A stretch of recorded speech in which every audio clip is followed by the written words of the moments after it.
Assalamualaikum, anda sedang menonton Sekilas Fakta 20 September 2021 bersama dengan saya Nusha Mama Amin.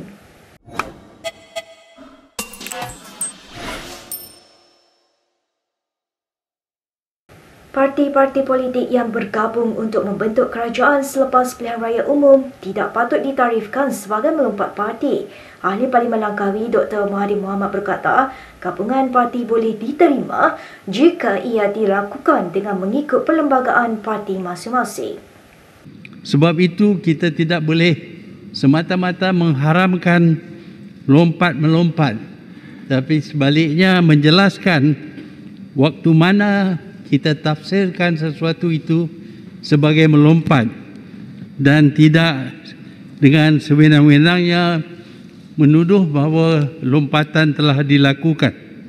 Selain itu, Dr. Mahathir menyeru kerajaan untuk menghentikan tindakan melantik ahli-ahli politik ke jawatan tertentu yang tiada dalam perlembagaan dan diberi taraf menteri. Apabila taraf menteri diberi, maka dianya akan mendapat segala kemudahan-kemudahan yang diberi kepada menteri. Ini adalah satu jenis sogokan juga, kerana dia tumpu bukan kepada tugas yang nak dilakukan, tetapi sebaliknya dia menumpu kepada upahan yang akan didapati oleh orang yang diberi taraf menteri. Menteri Tenaga dan Sumber Asli Taqiyuddin Hassan memberitahu Dewan Rakyat bahawa bencana kepala air di kawasan sekitar Gunung Jurayan baru-baru ini sebagai takdir Allah. Beliau menjawab soalan tambahan Ahli Parlimen Jerai Sabri Aziz mengenai kerosakan jalan-jalan ke Gunung Jurai yang masih tidak selamat. Mengenai apa yang kita amat duka cita berlaku satu bencana. This is satu act of God, satu takdir Allah Subhanahu Wa Taala. Bagaimanapun, Ketua Pembangkang Anwar Ibrahim bangun dan membidas jawapan Taqiyuddin itu. Ahli Parlimen Port Dickson itu menyifatkan bencana tersebut adalah dari manusia yang rakus dan merosakkan bala. Masalah nature ni jangan blame God. Kadang-kadang ke masalah manusia. Ini dulu pun begitu masa Bantan Menteri Kejaraya dulu. Bila ada aja kerobohan, act of God. How do you know act of God? Bila manusia tu rakus, merosakkan bala. Selamat. Ini adalah, terima kasih Port Dickson, dia kacau saya begini. Namun, Taqiyuddin menafikan terdapat aktiviti pembalakan di kawasan sekitar. Baik, berita yang seterusnya. Peguam Kanan Muhammad Syafiee Abdullah mendakwa wang bernilai 9.5 juta ringgit yang diterimanya bukanlah sebagai imbuhan kerana bertindak sebagai pegawai pendakwa dalam rayuan kes liwat membabitkan Anwar Ibrahim. Kenyataan itu dibuat dua anggota SPRM di Mahkamah Tinggi Kuala Lumpur hari ini. Muhammad Nasharuddin Amir dan Zulfaqar Muhammad Khalil yang masing-masing merupakan saksi keempat serta kelima pendakwaan berkata demikian dalam perbicaraan pengubahan wang haram membabitkan Syafiee. Sebelum ini, Jabatan Peguam Negara melalui afidavitnya melaporkan Najib ketika itu menjadi Perdana Menteri membayar 9.5 juta ringgit kepada Syafiee antara 2013 dan 2014. Anwar bergantung kepada afidavit dalam rayuannya yang sedang berlangsung di Mahkamah Rayuan untuk mengembalikan semula tindakan sivil bagi mencabar kesahihan perbicaraan kes liwat melibatkan pembantunya Saiful Bukhari Azlan. Semasa perbicaraan pengubahan wang haram di hadapan Hakim Muhammad Jamil Husin hari ini, Nasharuddin berkata Syafiee memberitahu pegawai SPRM bahawa 9.5 juta ringgit itu adalah untuk perkhidmatan undang-undang yang diberikan kepada Najib dan BN.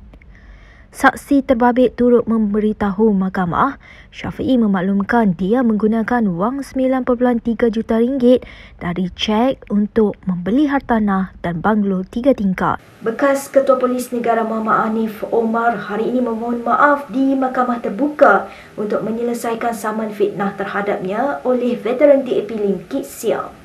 Akhbar Sinar Harian juga bersetuju untuk menerbitkan permohonan maaf bertulis kepada Lim berhubung penyiaran kenyataan Hanif dalam dua artikel yang diterbitkan pada September 2018. Lim mengemukakan tuntutan saman fitnah pada 19 Oktober 2018 ke atas Hanif berhubung kenyataannya yang mengaitkan penahanan Lim dengan rusuhan kaum 13 Mei 1969. Sinar kemudiannya dinamakan sebagai defendant kedua dalam saman Lim berhubung dengan artikel Tun Hanif buat pendedahan DAP PAS dan Hanif Omar tak nyanyok masing-masing diterbitkan pada 6 dan 11 September 2018. Peguam Lim Sanjit Kaudio mengesahkan bahawa perintah persetujuan untuk menyelesaikan saman itu direkodkan di hadapan Pesuruhjaya Kehakiman Mahkamah Tinggi Kuala Lumpur, Koi Chiu Sun pagi ini. Menurut salinan draft perintah persetujuan yang dibekalkan untuk media hari ini, Hanif memohon maaf dan menarik balik kenyataan yang dibuatnya terhadap Lim. Nama saya Nur Hadiyu binti Abdullah. Anak saya Saswani binti Besu, umur 19 tahun. Dia ada penyakit kencing manis. Baru sebulan je. Lepas 2 minggu dia rasa mata dia boleh nampak sikit lah. Mungkin gula dia ada kawal dendam. Mata dia boleh nampak, kalau gula tinggi dia macam kabur sikit. Dulu dia insulinian. Ubat dia kita kena 14 unit, 12 unit. Sekarang ni kalau injek 8 unit, ada 9 unit, ada 10 unit. Kita kira makanan dia macam mana. Dia minum G-Shock tak injek banyak. Baik, kita ke perkembangan yang berikutnya. Tiada kesan sampingan yang serius dikesan dalam kalangan penerima vaksin kepada remaja yang berusia 12 hingga 17 tahun. Demikian kata Menteri Kesihatan Khairi Jamaluddin dalam satu sidang media hari ini. Sukacita saya maklumkan bahawa sehingga 16 September, seramai 85,076 remaja telah pun diberi dos yang pertama di negeri-negeri tersebut, dan setakat ini alhamdulillah tidak ada apa-apa kesan sampingan yang serius. Selain itu, Khairi berkata kerajaan akan mengumumkan senarai pusat pemberian vaksin terpilih buat remaja esok. Remaja-remaja dibenarkan untuk walk-in ke PPV yang sedia ada. Alang-alang PPV kita masih lagi beroperasi, kita akan umumkan besok senarai PPV di negeri-negeri yang mana golongan remaja boleh pergi untuk mendapat vaksin mereka secara walk-in di PPV tertentu. Besok kita akan umumkan PPV tersebut. Jadi ada dua kaedah, sama ada menunggu tarikh daripada sekolah yang akan menjadi PPV ataupun boleh pergi ke mana-mana PPV yang ataupun PPV yang akan dikenal pasti supaya dapat dilaksanakan secara walk-in. Usahawan kosmetik Nur Sajat dilaporkan ditahan oleh Immigration Thailand pada 8 September lalu. Memetik sumber Harian Metro melaporkan, penahanan itu dikatakan dibuat selepas Thailand mendapat maklumat daripada pihak berkuasa Malaysia berkaitan keberadaan Sajat di Bangkok. Sumber memaklumkan kepada portal itu bahawa Nur Sajat, 36 tahun, ditahan di sebuah kondominium mewah di Bangkok bersama seorang lelaki yang juga perwatakan wanita warga Thailand ketika serbuan pihak imigresen.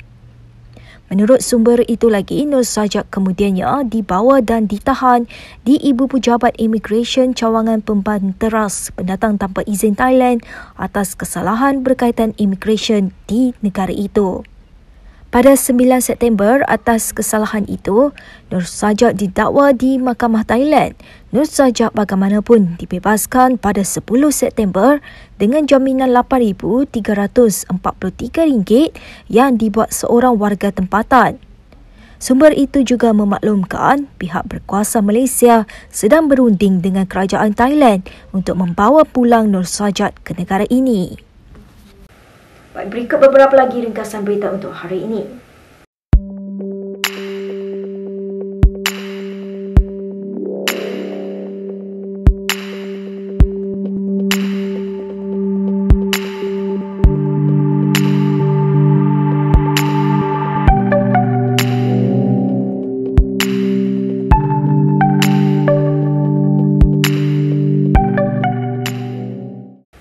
Sekian sahaja daripada saya Nusya Mama Amin untuk sekilas fakta. Untuk lebih banyak berita, anda boleh melayari kinitv.com. Anda juga boleh mengikuti kami di Instagram, Twitter, YouTube dan Facebook. Salam hormat dan jumpa lagi.